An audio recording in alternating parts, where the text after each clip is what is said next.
6.5 month update. I need to correct myself. Last time I said 30-month update, but I meant to add 24 months plus 6 weeks, and I did 24 plus 6. Anyways, it's 26.5 months now, officially, in March 2 years ago, and we're now at the beginning of June. So, sorry if it's loud in the car. I have the AC on a little bit because it is hot. It's June in Arizona, so we're glistening. Last visit, we rearranged brackets. Really feel like that was all that we did. So this one was just a checkup.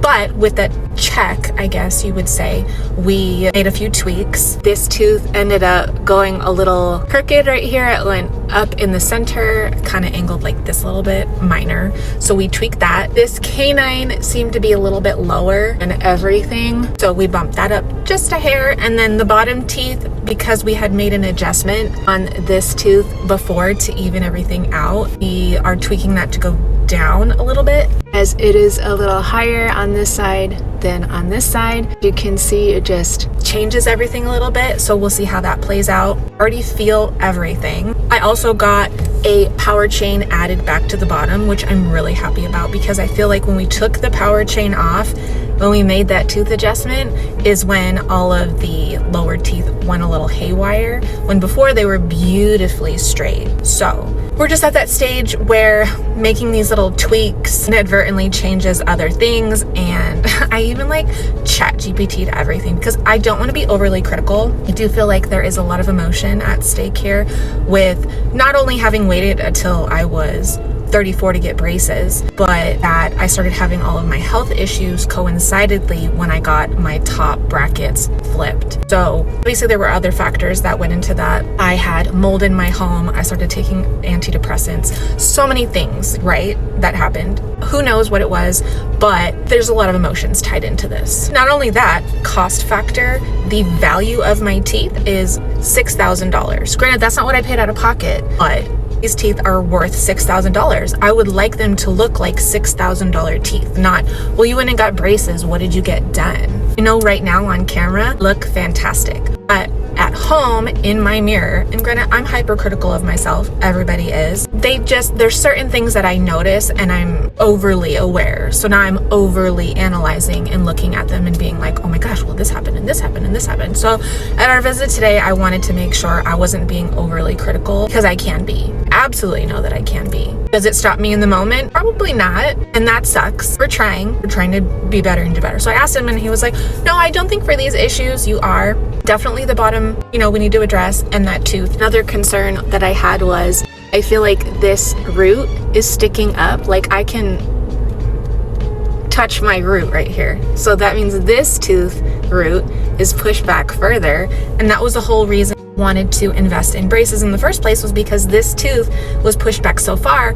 I was getting gum recession on this tooth right here because my toothbrush was constantly hitting that area instead of just surface. You know what I'm saying? While braces don't necessarily fix gum recession, a lot of that is genetic from what I've researched. I do feel like shifting different teeth has minimized the gum recession that I had, and it's not making it any worse. However, this one has a recession already, and I don't want it anymore because I've already had a gum graft done, and these lower teeth down here, not very aesthetic. And I'm sure that they can make a gum graft aesthetic up there, but the pain of that was just god awful. I would never recommend it to anybody.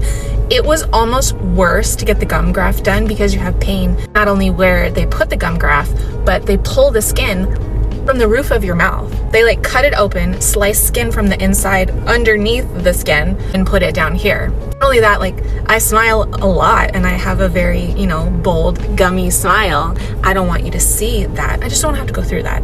So I told everybody in the office, I hope that this is my last time in for an adjustment. Freaking manifesting it at this point. I'm not going to be overly critical anymore. I just want to be done. I want everything to level out beautifully. This is going to be it. It's going to be it. It has to be it, because 26 months, I'm so tired. I'm so tired of it all. And I just want to see if my health gets better once I get them taken out, Not only that, it's such a hindrance having metal in your mouth. I've been getting little liquid filled bubbles inside my lower lip down here. I don't know why. also noticed that when I experimented with the David's toothpaste, I started breaking out on my upper body again, which is wild because that hasn't happened in over a year, almost 2 years now, since I started like minimizing my diet and doing all the good things, right? Well, I switched to the Boca whitening toothpaste instead because I read really good reviews on it. I also inadvertently found out that David's has heavy metals in it, which I need to avoid because I have all the issues with metals, as you can tell. So yeah, we went with the Boca. I do feel like it is working. I can use less of it. The David's, I had to use a lot of it. Granted, both of them are technically SLS free from what I read. Correct me if I'm wrong. The David's didn't foam at all, and the Boca foams really, really well. Do notice a slight bit of sensitivity. Obviously it's whitening. David's was too, but that didn't give me any sensitivity. It also didn't really whiten. I don't think that it whitened. We're gonna be done. We're gonna be done. We need to be done. If you have any questions, let me know. I also want to do like a little series on what to get when you have braces, what to avoid when you have braces, things like that. So if you have questions, put them in the comments because I would love to share, because there are so many things that I did not know about braces, even researching for years and years and years, researching about all of this that I've learned along the way. Also, the orthodontist doesn't tell you everything. At least mine didn't. Like the tech anyways, like when you go in, they don't tell you what they're doing. They just do it. So you have to ask. And if it were anybody else who was quiet or had children or they wouldn't know, like they would just go along with it, you know? So be vocal, advocate for yourself, and yeah, get those beautiful teeth.